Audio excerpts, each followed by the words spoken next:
Oi pessoal, oi mamães, oi papais, oi titio, oi titia, oi para cada um de vocês que está nos acompanhando nesse canal, que é de muita importância para mim e espero que seja de grande importância para você também. Eu quero falar para vocês que se fosse há alguns meses atrás, eu não estaria com esse sorriso no rosto. Eu estava muito triste, porque foi quando eu descobri que meu filho John é autista. Só que para mim foi um susto, porque eu nem sabia o que era autismo. Eu não sou profissional na área. O que eu vou falar para vocês aqui é só experiência de mãe mesmo. Então, assim, para mim foi um susto muito grande. Aí eu quero compartilhar com vocês, eu não sei se já aconteceu isso com você. Talvez você conheça alguém que é autista, ou algum parente, algum vizinho. Então você pode ser que se identifique também. Mas eu particularmente não conhecia ninguém que tinha autismo, nem sabia o que era autismo. E no vídeo anterior, eu falei para você sobre a minha gravidez, sobre a minha gestação do meu filho John. E hoje eu quero falar sobre o nascimento de John. Eu quero falar para vocês o que aconteceu com John depois que ele nasceu. John, ele nasceu de parto normal, nasceu muito bem, de saúde, a pediatra deu alta, que ele estava tudo bem. Enfim, ele estava bem mesmo. No vídeo anterior eu falei de muitos problemas de saúde que ele teve. Quiser assistir esse vídeo, você volta no vídeo anterior. Mas hoje eu quero falar mesmo do comportamento dele depois que ele nasceu. Quando eu amamentava John, ele não olhava nos meus olhos. Que a maioria das crianças, quando a gente está amamentando, eles olham nos olhos da mãe, não é mesmo? Eu tenho experiência porque eu tenho outros filhos e eles olhavam. E John não olhava no meu olho, eu tentava olhar, chamar a atenção dele, mas ele não olhava nos meus olhos não, quando ele estava amamentando. Só que ele era uma criança muito tranquila, muito bonzinho. Ele não teve cólicas, não teve gases, ele ficava no berço quietinho, não chorava. E isso eu só o elogiava. Nossa, que menino bom, que menino tranquilo. E eu achava o máximo. Eu conseguia fazer minhas atividades domésticas e para mim estava tudo certo. E John amava música, amava música. Ele passava praticamente o dia todo ouvindo música. Ele ouvia música, eu falava para ele ver um pouquinho. E ele era uma criança normal e uma criança muito boa mesmo. É um luxo esse menino. Só que com o passar do tempo, eu percebi algumas diferenças em John. Ele começou a falar algumas palavrinhas, mamãe, papai, tio, falava dos vizinhos, as primeiras letras. Só que com o passar do tempo ele parou de falar, ele não estava mais falando. Aí foi um momento em que eu me senti culpada, porque eu pensei que eu tinha culpa, porque quando o John tinha 8 meses de vida, eu tive uma outra gravidez, e uma gravidez de risco. E aí eu tive sangramento, tive infecção urinária. E aí a médica me pediu repouso, que eu não poderia pegar peso, senão eu poderia perder o bebê. E aí John, 8 mesinhos só. Aí eu tive que evitar de pegar ele no colo, só pegava ele no colo quando eu estava sentada. E eu também parei de amamentar ele quando eu descobri a outra gravidez. E ele sentiu falta de mamar também. Eu não saía de casa e não saía com ele para levar ele para passear.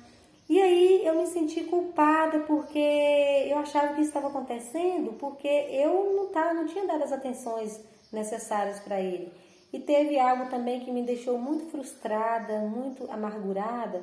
Foi um dia quando ele estava bem grandinho, ele caiu do sofá, bateu a cabecinha e eu levei ao médico, o médico disse que ele não teve nada, mas ele chorou muito. Então assim, eu fui só me sentindo culpada por tudo que estava acontecendo com o John. E quando minha bebezinha nasceu, eu ia amamentar, ele queria ser amamentado também. Ele queria que eu pegasse ele no colo também. E eu não dava conta de ficar com os dois no colo amamentando a pequena, porque ele empurrava, ele chutava, ele mordia. Então eu tinha que ficar atenta com ele, para não bater na pequenininha. E quando eu ia amamentar, às vezes eu tinha que ir pro quarto, fechar a porta para conseguir amamentar a pequenininha.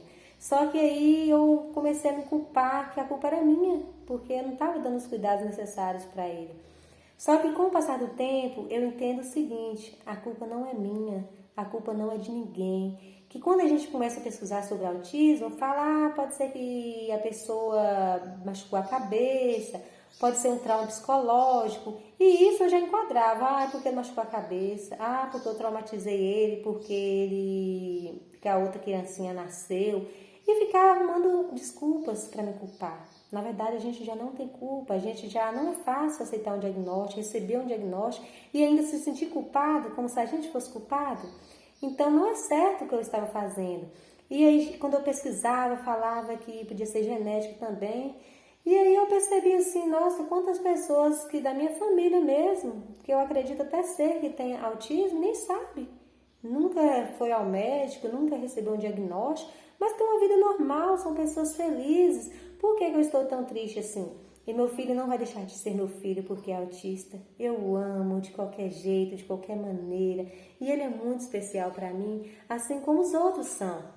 Mas enfim, o que a gente deveria fazer era levar no profissional, né?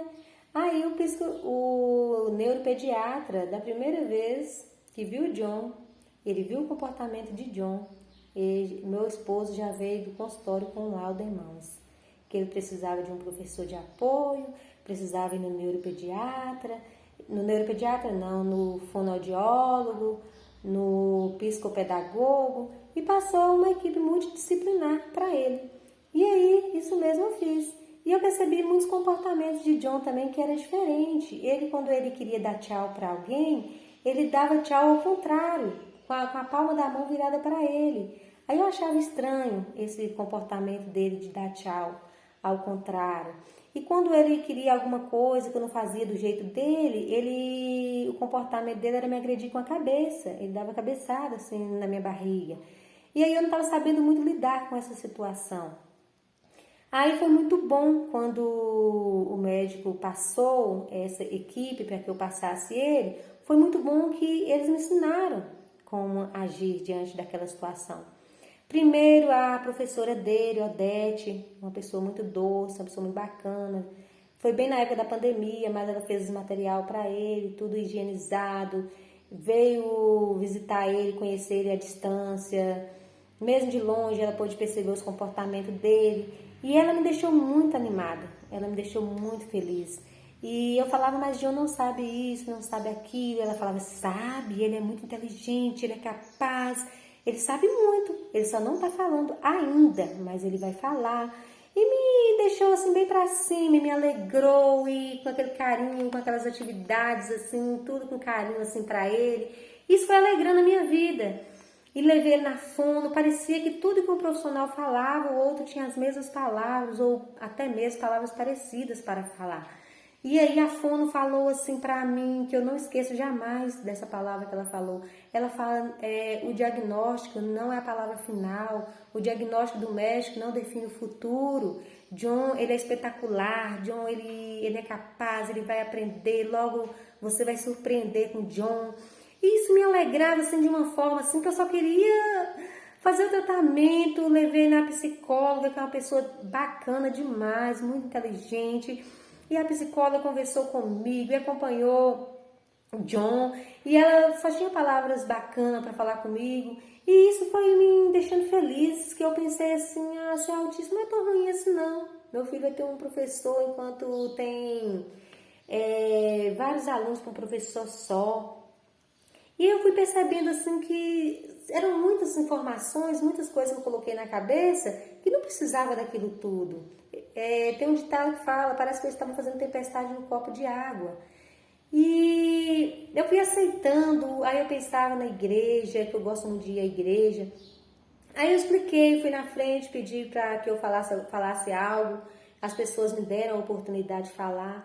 Eu falei, olha, eu descobri que meu filho ele é autista, eu preciso da paciência de vocês, e que pode ser que vai ter alguns momentos que ele vai dar birra, pode ser que ele chora, pode ser que... E expliquei a situação assim, todinha para eles, e eles assim entenderam assim totalmente, tanto é que eu levo ele na igreja, não tenho nenhum problema com ninguém de reclamar do comportamento dele. E as pessoas assim amam ele, as pessoas são apaixonadas com ele, e ele ama colo, ele vai no colo de uma pessoa, vai no colo de outra, porque se tem algo assim que me deixa um pouco preocupada é a simplicidade dele, porque esse mundo nós vivemos, tem muitas pessoas más, então assim, não deixa a gente como mãe, mesmo de uma criança assim que entende tudo da maldade, e a gente já preocupa. Imagina no caso de John, que ele é muito simples, ele não tem maldade no coraçãozinho dele. Se ele vê uma pessoa, ele dá os bracinhos, querendo ir no colo da pessoa. Se a pessoa estiver indo embora, ele chora, querendo ir com a pessoa. E todo mundo que vê ele se encanta com ele, com o carinho que ele é, de querer pegar na mão da pessoa. E todas as pessoas que convivem com ele percebem como ele é. E a respeito dos profissionais que eu passei, foi tão bom ter tido esse diagnóstico, assim, que os profissionais me ensinaram a lidar com a situação, me ensinou a educar ele também. Porque quando ele tinha alguma birra, eu pensava assim, mas eu não posso chamar atenção, porque ele não entende. Na minha cabeça, eu não entendia as coisas. Só que agora eu entendo que ele entende tudo. As coisas que pode eu deixo, as que não pode eu sou firme com ele, falo que não pode.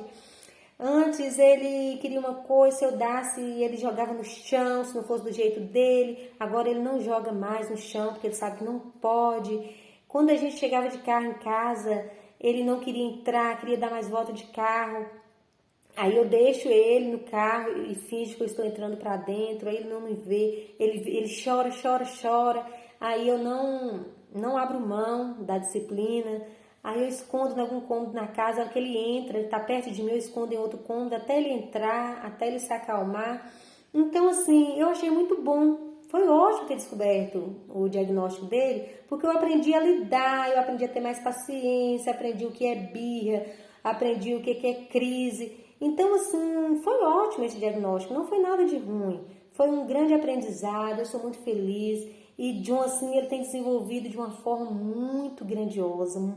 Quem vê o antes de John, de quando ele foi no neuro, e que vê a diferença dele agora, nem acredita que é a mesma pessoa.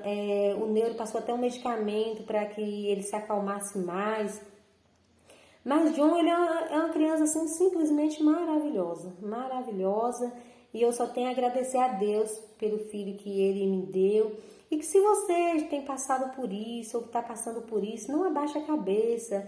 Vai atrás do tratamento, as coisas vão se encaixar, as coisas vão dar certo. Não precisa ter vergonha de falar para as pessoas. Não importa com o preconceito das pessoas. O importante é a família amar, a família respeitar e a gente estar cuidando. Se nós tivermos a oportunidade de ter um filho assim, é porque nós merecemos, é porque nós temos capacidade para cuidar. E com a ajuda de Deus e com a ajuda dos profissionais, eles vão ficar ótimos. É isso que importa. Vamos pensar positivo, não vamos abaixar a cabeça. Vamos sempre adiante. Esquecer o que passou e viver uma vida melhor, viu? E espero que você tenha gostado desse vídeo, que você possa compartilhar, que nós possamos trocar experiências também, né? Quem sabe vocês também possam postar. E aqui é assim, é um canal para a gente aprender, para a gente ensinar, e é para trocar informações mesmo. E é isso aí, viu? Um abraço para todos vocês e espero que vocês continuem aí no canal O Diário de John, tá bom? Um abraço e tchau!